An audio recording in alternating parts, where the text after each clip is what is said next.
की वक्ता बोलल्यानंतर त्याच्या विचारांची तंद्री रसिकांच्या मनातून जाऊ नये किंवा ती तुटू नये याचं आत्मभान ज्या उदय भाऊंना आहे ना, मला असं वाटतं राजकारणाच्या उद्याच्या सिन्नरच्या पटलावरती उदय भाऊ ही राजकारणातली सूर्य ठरते असं मला वाटतं. कारण त्यांना ते भान आहे. अनेक वेळेला मला कधी कधी आभार मानायच्या वेळेला सुद्धा मनातून असं वाटत राहतं एक तासभर बोलल्यानंतर की हा भाऊ आता आभार किती वेळ मानेल. म्हणजे आभार म्हणजे ते सगळं सारांशच वक्त्याचं सांगून टाकतात, पुन्हा त्याचे रिपीट होतं आणि मग ती श्रोत्यांची सगळी तंद्री तुटून जाते. आणि अध्यक्षीय भाषण सुद्धा कधी कधी तसंच होतं. परंतु उदय भाऊंनी ते भान जपलंय, ते मला फार आनंद वाटला. अतिशय सुंदर असं या ठिकाणी अखिल भारतीय साहित्य परिषद पुरस्कृत साहित्य भारती सिन्नर शाखा आयोजित आजचा महाकवी कालिदास जयंती समारंभ या ठिकाणी पार पडतो आहे. आपल्याला प्रमुख पाहुणे म्हणून या ठिकाणी सुप्रसिद्ध गायक हर्षलजी गोळे सर, त्याचबरोबर कार्यक्रमाला अध्यक्ष उदयभाऊ सांगळे या ठिकाणी आपल्याला लाभलेले आहे. मला खरं तर आमचे किरण भाऊसार सरांनी फोन केला, साहित्य भारतीबद्दल माहिती दिली, त्यांनी मला सदस्य करून घेतलं, नवे साहित्य भारतीच्या कार्यकारिणीसुद्धा स्थान दिलं. आणि तुम्ही आता बरीचशी चेहरे मग मी आज प्रथमच बघतो आहे. हर्षल भाऊंचं मी गाणं भक्तिगीतं अनेक वेळेला ऐकलेले आहे. आमच्या किशोर महाराजांसोबत त्यांची भेट झालेली आहे. त्र्यंबकेश्वरलाही त्यांचे मी भक्तिगीतांचा कार्यक्रम, भावगीतांचा कार्यक्रम ऐकलेला आहे. अतिशय सुंदर असं ते सर्वांनाच भारतभर त्यांचं नाव गेलेलं आहे. आणि त्यांनी खरं म्हणजे आत्ता बोलताना सरांनी पण उल्लेख केला की राजकारणातली एक व्यक्ती आहे, संगीत क्षेत्रातली एक व्यक्ती आहे, अध्यात्म आणि अजून काय साहित्य क्षेत्राबद्दल म्हणाल तर मी ठेवू उपलब्ध आहे. आणि तुम्हाला खरं सांगू का, ज्यांची आज जयंती ना महाकवी कालिदास, त्यांनी सुद्धा त्यांच्या साहित्यकृतीतून राजकारण, संगीत आणि साहित्य, अध्यात्म यांचीच मांडणी केलेली आहे. आणि मला असं वाटतं की या सर्वांचा सुरेख संगम आज व्यासपीठावरती पाहायला मिळाला, याचा मला आनंद आहे. सर्व भाऊसर सर असतील, कलकत्ते सर आहे, आमचे सुंबे सर आहे, देशपांडे सर आहे, अजून बरीचशी मंडळी आहेत, ज्ञात अज्ञात अशी सर्वच मंडळी, बालगोपाळ आहे. आणि आत्ताच आमचे सिन्नर भूषण सूर्यवंशी गडाख विद्यालयाचे प्राचार्य पवार सर पण उपस्थित झालेले. सर पुढे बसा ना. पवार सर पण आवर्जून आले. आमच्यावरती त्यांचं नितांत प्रेम आहे. आमच्या प्राचार्यांनी पण या ठिकाणी हजेरी लावली, त्यांचंही अभिनंदन करतो. आपल्या सर्वांना धन्यवाद देतो. अतिशय सुंदर असं सूत्रसंचालन केलं. त्याचबरोबर वृक्षमित्र आमचे विष्णूभाऊ असतील, अतिशय सुंदर सगळी माणसं जशी गोड आहेत, महिला वर्ग आहेत, बालगोपाळ आहेत. मला काही जास्त वेळ मी बोलणार नाही, परंतु कालिदासांच्या जीवनचरित्रावरती प्रकाशझोत टाकत असताना मी एकच सांगेन की आज आपल्याला श्री महाकवी कालिदास त्यांचं जीवन आणि साहित्य वैभवाचा अभ्यास आणि त्यांचं थोडंसं चिकित्सक अभ्यास आपल्याला करायचा आहे. आणि त्या अनुषंगाने काय झालं, आपण जी काही शास्त्र वगैरे वाचली असते तर आपल्या लक्षात येईल का प्रजापतीने विश्व निर्माण केलं. प्रजापती कोणाला म्हटलं जातं? ब्रह्मदेवाला बोललं जातं.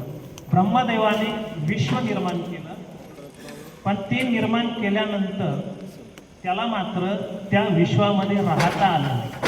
ब्रह्मदेव या जगाच्या वेगळा राहिला. म्हणजे ब्रह्मदेवाचं काम काय? फक्त हे जग निर्माण करणं एवढंच कार्य राहिलं, पण त्याला त्या जगाचा आस्वाद घेता आला नाही. कारण ब्रह्मदेव वरती राहिले आणि सृष्टी निर्माण करते झाले. परंतु कवी हा असा प्रजापती आहे की त्याने आपल्या प्रतिभाशक्तीच्या साह्याने प्रतिसृष्टी शब्दांचे निर्माण करून त्याच्यामध्ये रसिकांना तर रुजवलं, पण त्याचबरोबर स्वतःही रुजत राहिला. असा जो कोण असेल ना प्रजापती, तो म्हणजे कवी आहे. आणि आपले हे सगळे कवी आज या ठिकाणी उपस्थित आहे. अपारे काव्य संसारे कवी रेव प्रजापती असं बोललं जातं. काय?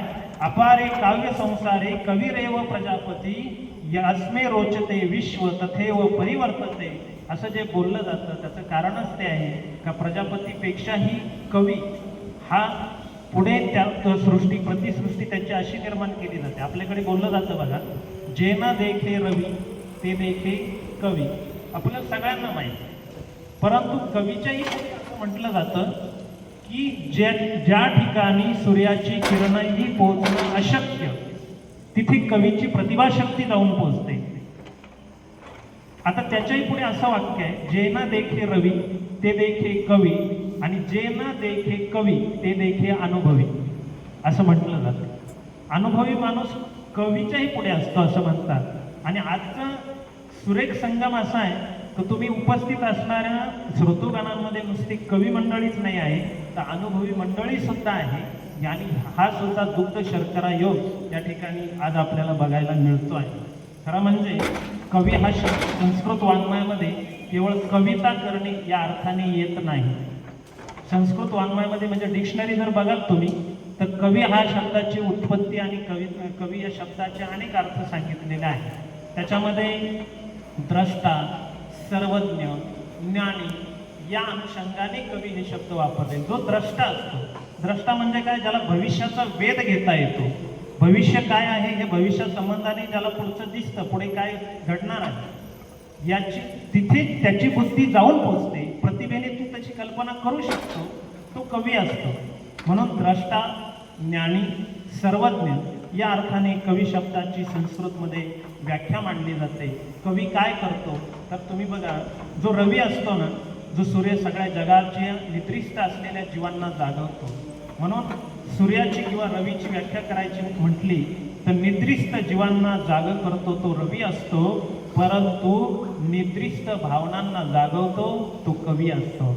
आणि कवीचं कार्य हे निद्रिस्त भावना जागृत करणं आहे. भावनानुभूतीची जी काही साहित्यात आत्मसंवादाद्वारे निर्मिती करणं, ती शब्दाद्वारे मांडणं, हे कार्य कवी करत असतो. आणि अशाच एका कवीची माहिती आज आपल्याला बघायची. काव्याबद्दल जर बोलायचं ठरलं तर भारतीय काव्य प्रकारांमध्ये 2 प्रकारचे काव्य मांडले जातात संस्कृतमध्ये. एक म्हणजे आर्ष काव्य आणि दुसरं आहे विदग्ध काव्य.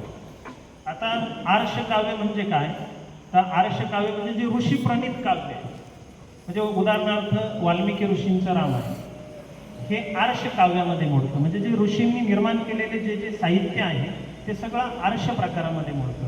आणि विदग्ध काव्य कुठे तर संस्कृतमध्ये, पण ज्यांनी कविता वगैरे केल्या. विदग्ध म्हणजे ऋषीच्या व्यतिरिक्त जे जे वाङ्मय निर्माण झालं, जे साहित्य निर्माण झालं ते विदग्ध या प्रकारामध्ये मोडतं.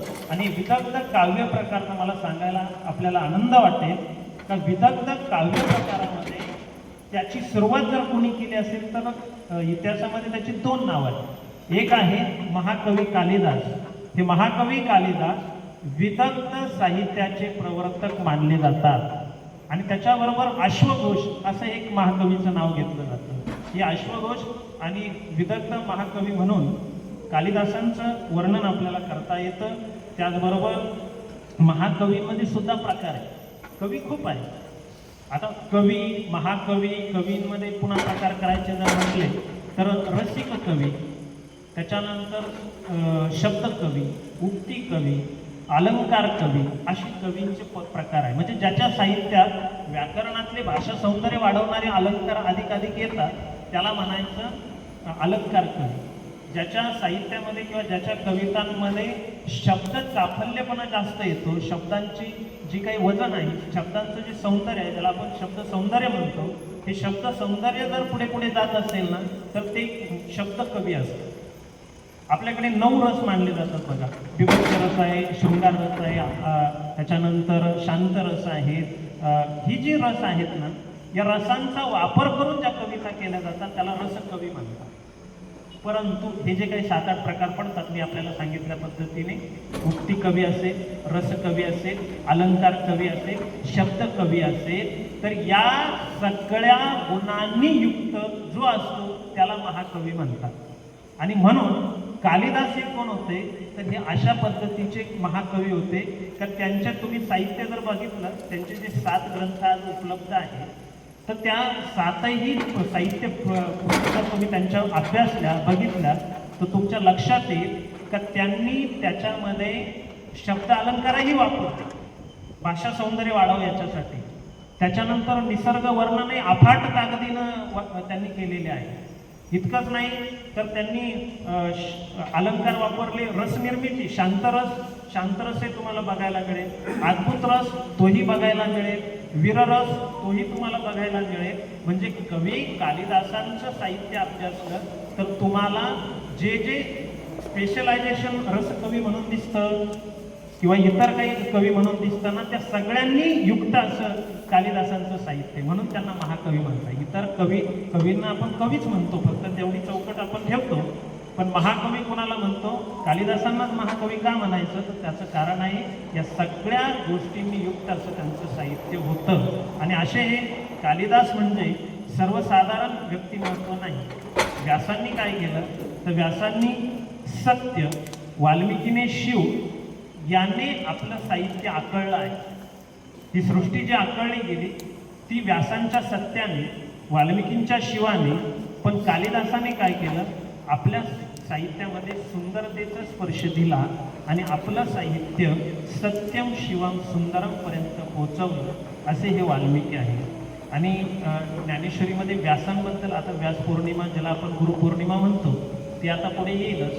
तर व्यासांबद्दल ज्ञानेश्वरीच्या पहिल्या जो अर्जुन विषाद योग नावाचा अध्याय आहे त्याच्यामध्ये व्यासांच्या प्रतिभेचा आणि व्यासांचा उल्लेख करताना माऊली असं बोलतात की मनोनी महाभारती जे नोहे ते नोहेची तिही लोकी येणे कारणे मनिपे पायी याचं चिष्ट जगत रे. याचा अर्थ काय की जे महाभारतात नाही ते जगाच्या पाठीवर कुठे नाही. म्हणजे व्यासांच्या प्रतिभेने असा एकही विषय ठेवला नाही का त्या विषयाला स्पर्श केला नाही. पण हे जसं माऊली असं म्हणतात की आता याला आपण व्यासपीठ म्हणतो, बरोबर आहे की नाही? इथे जे येऊन आपण वक्ता बोलतो. एकदा असंच एका शिक्षकांनाच एका विद्यार्थ्याने विचारलं होतं बरं का सर, की म्हणे सर व्यासपीठ म्हणजे काय? सरांनाच माहीत नाही याला व्यासपीठ का म्हणतात. बरेच जण त्याला रंगमंच म्हणतात, आहे की नाही? आता रंगमंच वेगळा असतो, तिकडे जिंगणिंग चिकनिंग असतं, इकडे वेगळं असतं रंगमंच. त्याच्यानंतर काय व्यासपीठ, हे सगळे शब्द कुठे कुठे कोणते वापरायचे? व्यासपीठ काय? तर शिक्षकांनी त्या विद्यार्थ्याला सांगितलं की जसं आपल्याकडे ज्वारीचं पीठ असतं, गव्हाचं पीठ असतं, तांदळाचं पीठ असतं, तसं अमेरिकेत व्यासपीठ असतं. आता हे अशा पद्धतीचं नाही आहे. व्यासपीठ म्हणजे व्यासपीठ का? तर वक्ता जे बोलतो ना तो विषय व्यासांनी 5000 वर्षापूर्वीच लिहून ठेवला आहे, किंबहुना त्या विषयाला स्पर्श केला आहे, असा त्याचा अर्थ. म्हणजे वक्त जे बोलतं ते व्यासांचं उष्ट आहे, व्यासोच्चिष्ट जगत्रय असं जे माऊली बोलले ते त्या अर्थाने बोलले. तसं आता हे मी साहित्याबद्दल सांगितलं, किंवा वक्ता जे बोलतो ते वक्ता जो विषय मांडतो तो व्यासांचा उष्ट आहे असं जे बोललं जातं ना, तसं कविता, आपण जी कविता करतो ना त्या सर्व कवितेच्या एकेका विषयाला कुठल्या ना कुठल्या विषयाचा धागा कालिदासांनी आपल्या साहित्यात निर्माण करून ठेवलेला आहे. म्हणून कवितेचा प्रत्येक विषय हा कालिदासांचा उष्ट आहे असं म्हणायला हरकत नाही. संतांनी सुद्धा असं म्हटलंय की आम्ही उचिष्ट असणारा भाग सेवन करू. म्हणजे उष्ट खाण्याचे सुद्धा शास्त्र आहे, कोणाचं उष्ट खावं कोणाचं खाऊ नये त्याचं पण शास्त्र आहे. आणि त्याच्यामध्ये शास्त्रकारांनी हेच सांगितलं का जे विचारवंतांचे विचार आहेत ते उष्टे असले तरी घ्यावेत. कविता असेल, साहित्य असेल, वाङ्मय असेल, लालित्य असेल, कला असेल, हे सगळं जरी उष्ट असेल तरी सुद्धा आपणही त्याच्या पुढे पुढे जावं, त्या पावलावर पाऊल ठेवून आपणही पुढे पुढे जात राहिलं पाहिजे. असं म्हटलं जातं का इंग्रजीमध्ये शेक्सपियर आहे, इंग्रजी साहित्याचा महाकवी जर कोण असेल तर तो शेक्सपियर आहे. ग्रीकांचा महाकवी जर कोण असेल तर तो होमर आहे, बरोबर. त्यानंतर मराठीचे महाकवी जर कोणाला म्हणायचं असेल तर ते संत ज्ञानोबारायांना म्हणता येतं. आणि तसंच संस्कृतचे महाकवी म्हणून आपल्याला कालिदासांचंच वर्णन करावं लागतं. असे हे कालिदास आहेत. रामायण तुम्ही बघा, खरं म्हणजे बरीच जण म्हणजे वाल्मिकींचा आणि कालिदासांच्या साहित्याचं बरेच विचारवंत किंवा लेखक मंडळी तुलना करतात. काही जण रामायणाशी तुलना करतात, कोणी शेक्सपियरशी तुलना करतात. आता असं म्हटलेलं आहे की कालिदास हा हिंदुस्थानचा शेक्सपियर आहे असं बोललेलं आहे. उदय भाऊंनी पण सांगितलं आपल्या भाषेत. म्हणजे शेक्सपियर आहेत खरं, परंतु शेवटी काय माहिती आहे का, प्रत्येक जणाचा जो पिंड घडतो ना त्याला एक विशिष्ट संस्कार, विशिष्ट विचार, विशिष्ट बुद्धी हे सगळं कारणीभूत असतं. म्हणून जो तो साहित्यिक ज्याच्या त्याच्या तुलनेनं श्रेष्ठच असतो, कोणालाही कमी लेखता येत नाही. पण झालं काय माहिती का, म्हणजे तुलना करूच नाही असं नाही, पण तुलना कशासाठी केली पाहिजे, तर तुलना ही आपलं मोठेपण दाखवण्यासाठी करावं. माणसाने तुलना कशी करावी, मोठेपण दाखवण्यासाठी करावं, पण ती करताना कुणाला शूद्र लेखलं जाईल, तुच्छ लेखलं जाईल अशी तुलना काहीही कामाची नाही. बऱ्याच वेळेला काय होतं, तुलना केली जाते, पण ती तुलना जर झाली नाही तर आम्हाला तो मोठा आहे असं वाटतच नाही, आहे की नाही. तुलनाच केली जाते प्रत्येक वेळेला. अहो एवढंच काय, बऱ्याच वेळेला माझा एक अनुभव असा आहे की काय झालं, सणाला पत्नीने पोळ्या केल्या. आमचं नवीनच लग्न झालेलं होतं, म्हणजे 9-10 वर्षापूर्वीचा काळ होता, आणि तिने प्रथमच पोळ्या केल्या आणि मला म्हटले, खाऊ गरम गरम पोळी खाऊन बघा. मी आपली घेतली पोळी, बरं म्हटले खातो. अहो बघा कशी लागते, अहो मला अजून गरम आहे, खाल्लीच नाही. नाही म्हणे बघा तरी कशी लागते. म्हणून मी तो गरम गरम घास घेतला, तोंडात टाकला आणि खाल्ला. तिने विचारलं पुन्हा कसा लागला, मी सांगितलं सुंदर झाली पोळी. पण तरीही तिचं काही समाधान झालं नाही. तिला वाटलं अहो असं कसं, सांगा ना नीट कशी झाली. अगं म्हटलं ना सुंदर झाली. नाही नाही सांगा नेमकी कशी झाली. मग माझा आजार काय हे लक्षात आलं, नेमकं काय प्रकरण आहे हे माझ्या लक्षात आलं. आणि मग म्हटलं की तू विचारतेच आहे, मी सांगतोच आहे, तरी माझ्या उत्तराने तुझं समाधान होत नाही. मग मी पुढचं वाक्य वापरलं तर तुझी पोळी इतकी छान झाली का आतापर्यंत माझ्या आईची तशी झाली नव्हती. मग म्हटली वा, याला म्हणतात म्हणजे तुलना केल्याशिवाय महत्वच कळत. पण तसं कालिदासांच्या साहित्याची जर तुलना करायची म्हटली ना तर दुसऱ्या कोणाच्या साहित्याशी जगामध्ये तुलना करू नका. कालिदासांच्या साहित्याला उपमान द्यायचे असेल, तुलनाच करायची असेल तर जसं या पारड्यात तुम्ही कालिदासांचं साहित्य टाकाल, त्याची तुलना करायची असेल तर दुसऱ्याही पारड्यात तुम्हाला महाकवी कालिदासच टाकावे लागतील, तरच तुलना होईल. असं हे कालिदासांचं महान चरित्र आहे. आणि म्हणूनच आता ह्या कालिदासांबद्दल जर सांगायचं म्हटलं तर आता ही बरीचशी मोठी, रामायण जर म्हटलं तुम्ही तर वैश्विक मूल्यांचा चरित्रकोश म्हणजे रामायण. हे सुद्धा महाकाव्यच आहे रामायण, आणि आद्यकवी मानलं जातं वाल्मिकी ऋषींना. मग रामायण काय आहे तर वैश्विक मूल्यांचा चरित्रकोश म्हणजे रामायण आहे. आणि महाभारत काय आहे तर तो त्याचा ज्ञानकोश आहे. आणि याच्याही पुढे मी असं विधान करेन की कालिदासांचं जे चरित्र आहे ते कालिदासांचं चरित्र जर रामायण चरित्रकोश असेल, रामायण हे जर वैश्विक मूल्यांचं चरित्रकोश असेल, महाभारत जर भारताचा ज्ञानकोश असेल, तर कालिदास हे भारताच्या साहित्य सौंदर्याचा भावकोश आहे. हे लक्षात. साहित्याला दोन आहे.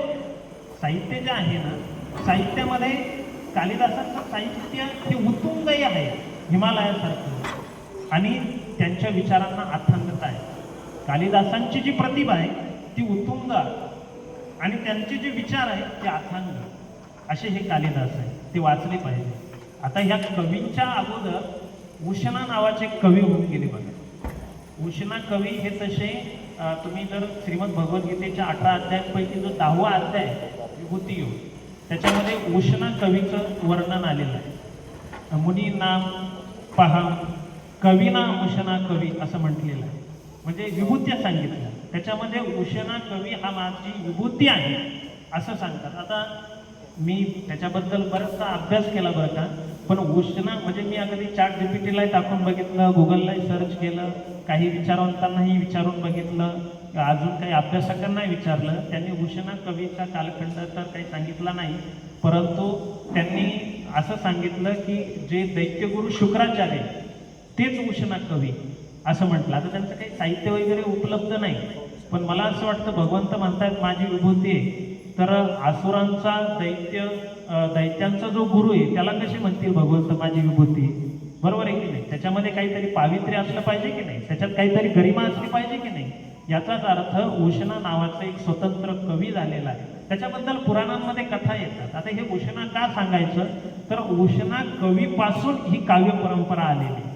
वाल्मिकी ऋषींना आपण आद्य कवी मानतो, पण त्यांच्यानंतरही उष्णा जे झाले त्या उष्णांनी सुद्धा फार मोठं कार्य केलेलं आहे. त्यांचे विचार तसे पुरोगामी विचार होते बरं का उष्णा कवीचे. म्हणजे एका ठिकाणी मला वाचायला मिळालं की उष्णा कवी अशा विचारांत होता, तो म्हणतो बापाने जर कर्ज काढलेलं असेल तर पुत्राचा अधिकार नाही बापाचं कर्ज भरण्याचा, काहीही संबंध येत नाही, असे विचार होते उष्णाचे. आणि त्याचंही काही साहित्य उपलब्ध आहे, त्यांनी काही मांडणी केलेली, त्याच्याबद्दलच्या काही कथा पण आलेल्या आहे. आता त्याला फार काळ झालेला असल्यामुळे, परंतु ते उष्णा कवीपासूनच ही काव्य परंपरा आलेली आहे हे मला सांगायचं आहे.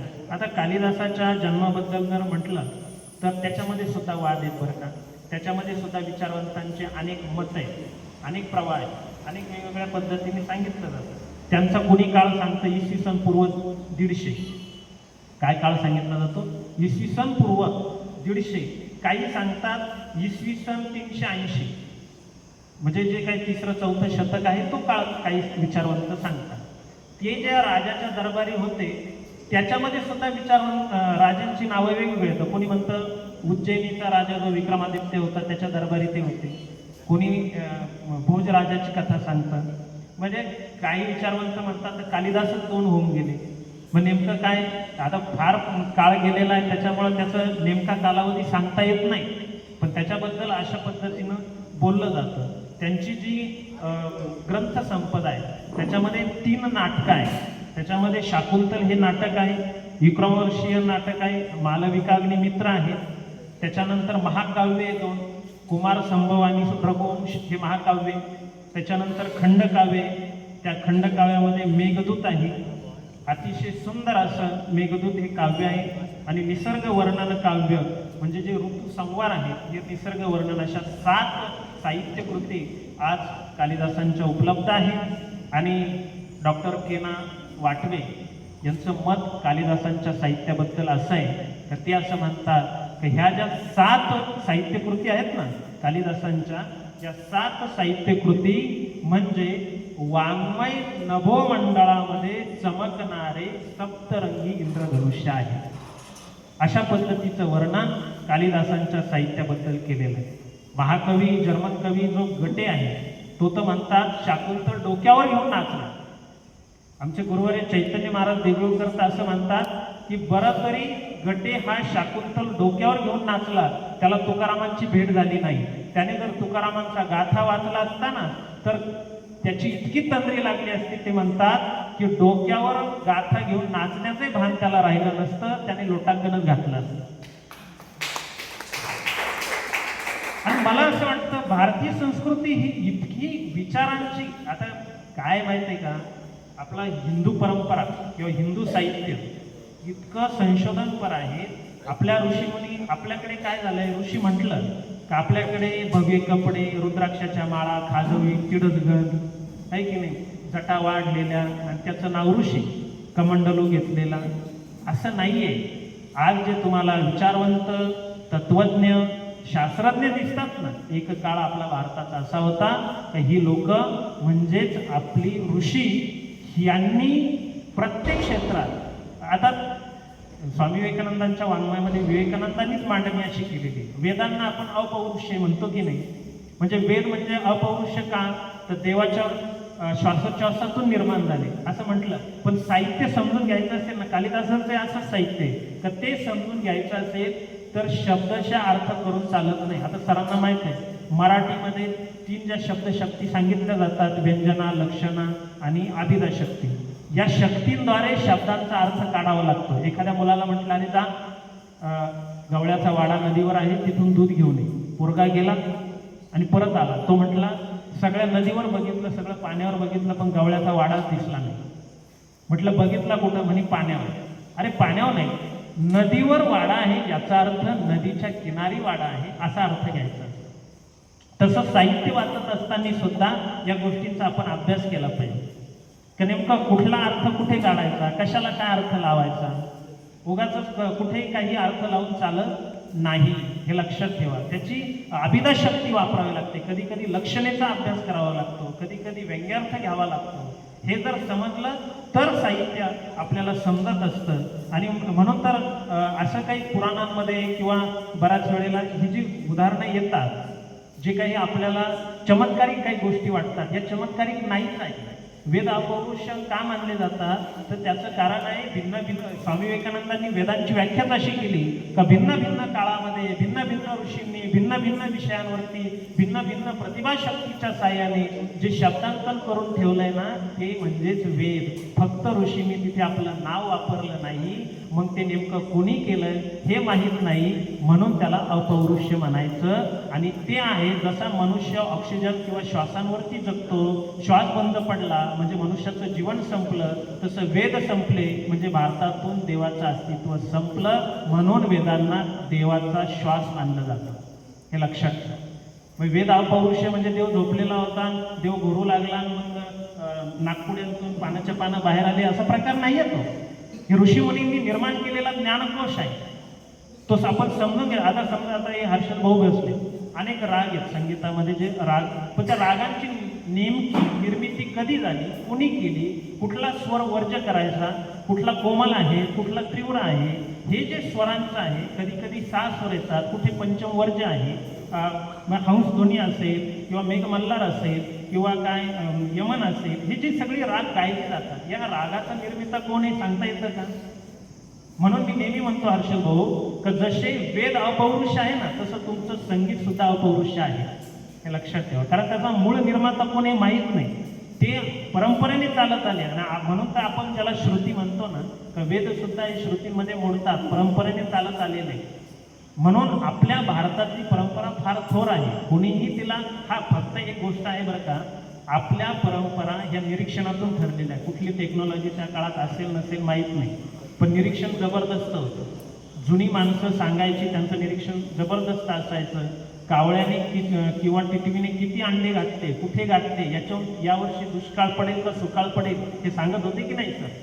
लोकांचं ते निरीक्षण होतं, त्याला काही टेक्नॉलॉजी नव्हती, परंतु ते निरीक्षण शक्ती एवढी दांडगी होती. ऋषीमुनींनी समजा तुळस ही अमक्या अमक्या रोगावर चालते, जास्वंद किंवा इतर वनस्पती समजा टणटणी आहे, जखम झाली, तुम्ही तिच्यावरती रस पिळला तर ती जखम होते पण पिकत नाही, रक्त यायचं थांबतं. हे जे शोध लागले, हे कसे लागले गेले, तर ही निरीक्षण शक्ती आहे. कालिदासांचं सुद्धा तुम्ही जर साहित्य अभ्यासलं ना, तर त्यांची तुम्ही मेघदूत अभ्यासा, त्यांची निसर्ग वर्णनं, तुम्हाला निसर्गाची इतकं बारकाईनं निरीक्षण केलेलं तुम्हाला दिसेल का त्यांच्या बुद्धीला म्हणजे अगदी अगदी सलामच केला पाहिजे, असं त्यांचं साहित्य. इतकी बारीक बारीक निरीक्षणं त्यांनी करून ठेवलेली आहे. आणि म्हणून त्या मेघदूतामध्ये सुद्धा असं सांगितलं जातं की अगोदर, आता मेघदूतावरती मी भाष्य करण्याच्या अगोदर मी अगदी 2 मिनिटामध्ये त्यांचा थोडासा इतिहास सांगतो. की त्यांची असं सांगितलं जातं की एक राजा होता, त्या राजाला एक जी काही मुलगी होती तिचं स्वयंवर होतं. पण त्या स्वयंवरामध्ये जे काही तरुण यायचे राजपुत्र, ती गर्विष्ठ असल्यामुळे लग्नच कोणाशी होत नव्हतं, ती फार गर्विष्ठ. आणि ती गर्विष्ठ असल्यामुळे झालं असं की त्या राजपुत्रांनी काही ठरवलं हिची खोडूक करायची, म्हणजे हिचं गर्वहरण करायचं. त्यांनी काय केलं, शोध घ्यायला सुरुवात केली. आणि कालिदास पूर्वी अगदी म्हणजे जो आपण महाकवी असा उल्लेख करतो ना, ते कवी नंतरचे, अगोदरचे जे कवी आहे कालिदास, ते अत्यंत मूर्ख व्यक्ती म्हणूनच त्यांचं चरित्र सांगितलं जातं. आणि ते म्हणे फांदी तोडत होते जंगलामध्ये, आणि कोणती फांदी तोडत होते तर ते त्याच फांदीवर बसले होते आणि तीच फांदी तोडत होते. मग त्या काही जणांनी बघितलं की हा माणूस मूर्ख दिसतो, याच्याबरोबर आपण राणी त्या मुलीचं लग्न लावून देऊ. आणि अगदी तसंच केलं, तिच्याबरोबर लग्न लावून देण्यात आलं. पण लग्न लागल्यानंतर त्या राजकन्येला कळालं की आपला नवरा मूर्ख आहे. आणि त्यानंतर ती बोलली तर तुम्ही मूर्ख आहात, तुमच्याजवळ काय आहे. त्याला राग आला, त्याने घराचा त्याग केला, जंगलात निघून गेला, कालीदेवीची उपासना केली.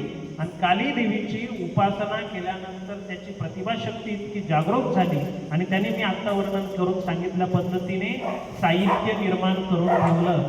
जेव्हा तो घरी गेला त्यावेळेला त्याला त्याच्या पत्नीने पण विचारलं होतं की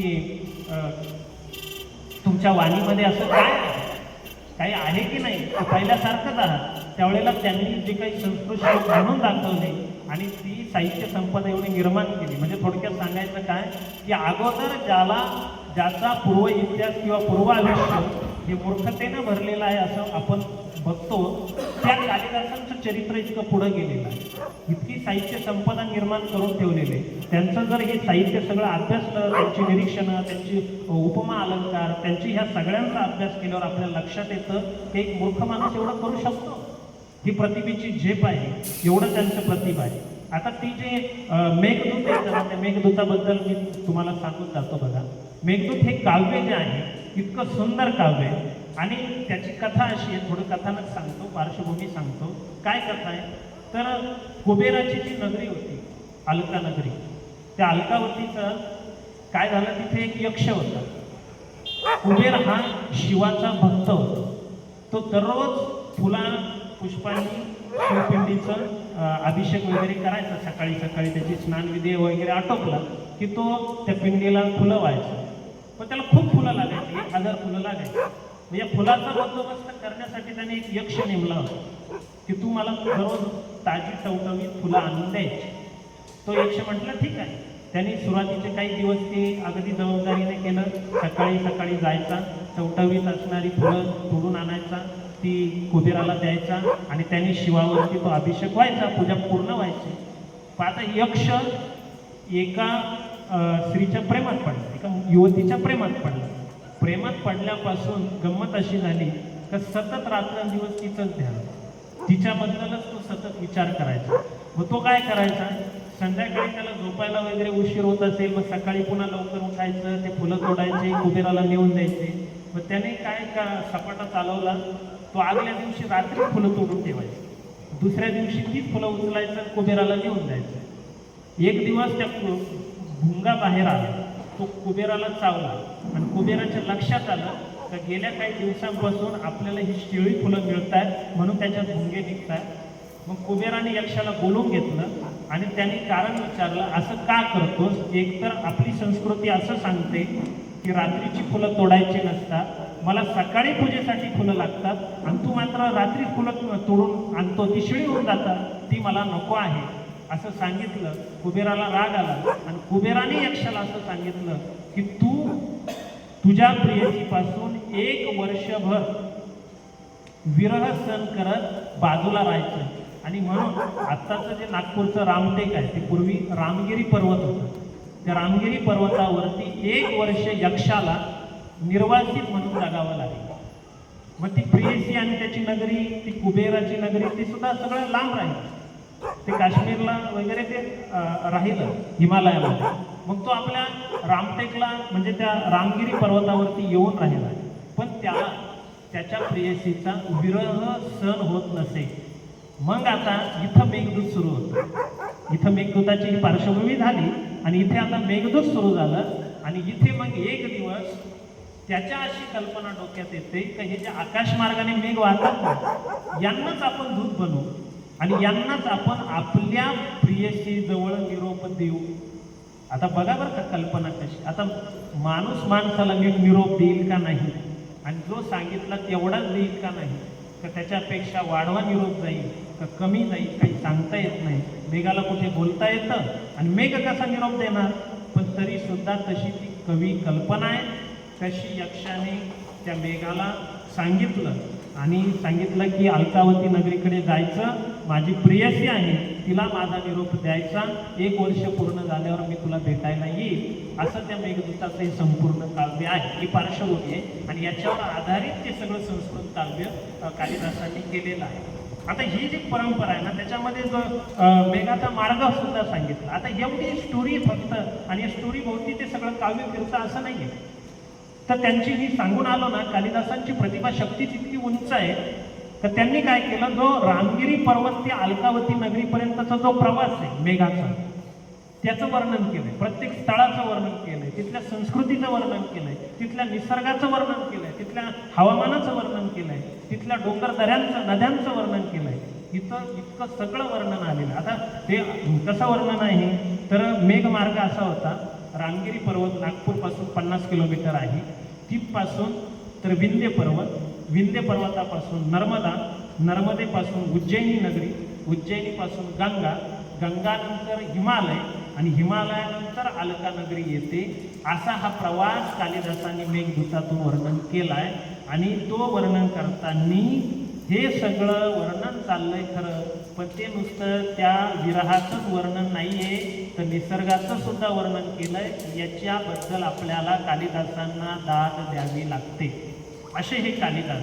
त्याच्यानंतर कालिदासांनी जे कुमार संभव लिहिलं, ते कुमार संभव सुद्धा अतिशय सुंदर आहे. कुमार संभव म्हणजे काय, शंकर पार्वती आणि त्यांना जो कार्तिक स्वामी नावाचा पुत्र होता त्यांच्याबद्दलचं ते सगळं वर्णन आलेलं. पण कुमार संभवामध्ये सुद्धा त्यांनी सुरुवातीलाच हिमालयाला वंदन केलं आणि हिमालयाबद्दल वर्णन केलेलं आहे कालिदासांनी. हिमालयाबद्दलचं वर्णन इतकं सुंदर त्यांनी केलंय, तर त्यांनी काय म्हटलंय हिमालयाच्या वर्णनात, त्यांनी काय म्हटलं माहिती, त्या दोन्ही बाजूचा समुद्र आहे ना, तो त्याच्यामध्ये हिमालय टेकलेला आहे असं वर्णन आहे. आणि त्याच्या पुढे जाऊन हिमालयाच्या वरून जे मेघ वाहतात, हिमालयाच्या खालून वाहतात काही मेघ, ते मेघ म्हणजे हिमालयाचा कमरपट्टा आहे असं मेघदूतात वर्णन आहे. काय, हिमालयाने जणू काही ते मेघ म्हणजे कमरपट्टा धारण केलेला आहे अशा पद्धतीची. किती सुंदर अशी कल्पना तरी कोणाला येईल का मेघांना कमरपट्ट्याची उपमा द्यावी. हिमालयाचा कमरपट्टा म्हणजे ते मेघ आहे असं ते कुमार संभवामध्ये. इतकंच नव्हे तर पृथ्वीचं मोजमाप करायचं जर असेल तर पृथ्वीच्या मोजमापनाचा दंड म्हणजे हिमालय आहे असंही वर्णन मेघदूतामध्ये केलं जातं. म्हणजे ही प्रतिभाशक्तीची उंची आहे जी आपण कल्पनाही करू शकत नाही, जे आपल्याला आकलनही होणार नाही, याच्या पलीकडे त्या गेलेले आहे. मग हिमालयाची कथा त्यांनी त्याच्यामध्ये मांडलेली. म्हणजे हिमालयाचं मेनावती, तिथं काही ठिकाणी मैनावती असंही नाव येतं. यात दाम्पत्य, मग त्या हिमालयाचा मुलगा आहे मैनाक पर्वत, मग त्या मैनाक पर्वत आणि जी मुलगी होती ती पार्वती, पर्वताची मुलगी म्हणून पार्वती, असं ते वर्णन त्याच्यामध्ये कुमार संभवामध्ये येतं. मग त्यामध्ये मैनाकाबद्दलची कथा सांगितली जाते की पूर्वी पर्वत उडत होते म्हणे. म्हणजे जसा पक्ष्याच्या हवेमध्ये विहार आकाशमार्गाने होतो तसे आकाशमार्गाने पूर्वीचे पर्वतही जात होते.